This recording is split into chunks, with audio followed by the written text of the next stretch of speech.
রবীন্দ্রনাথ ঠাকুর সম্পর্কে এই তথ্য অনেকেরই অজানা। এই তথ্য একটি খুব মূল্যবান তথ্য।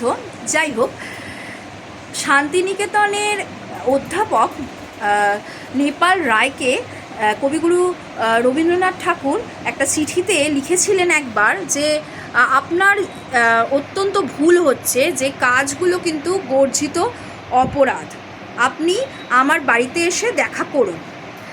এই পত্র পাওয়ার পর নেপাল রায় ভীষণভাবে দুঃখ প্রকাশ করেন এবং অত্যন্ত রাত্রে তার ঘুম হয় না এবং সে কিন্তু ভাবতে থাকে যে কি ব্যাপার। তারপরে কিন্তু উনি রবীন্দ্রনাথ ঠাকুরের বাড়িতে যান এবং গিয়ে দেখেন যে উনি বৈঠকখানায় বসে আছেন রবীন্দ্রনাথ, এবং নেপাল রায় সেখানে গিয়ে বসেন এবং রবীন্দ্রনাথ তার হাতে একটা দণ্ড ধরিয়ে দেন, একটা লাঠি ধরিয়ে দিয়ে বলেন যে এইটাই হলো আপনার গর্জিত অপরাধ, যে আপনি ভুলে যান, সব কিছু ভুলে যেতে বসেছেন, এইটা আমার বাড়িতে আপনি আগের দিনে ফেলে গেছেন।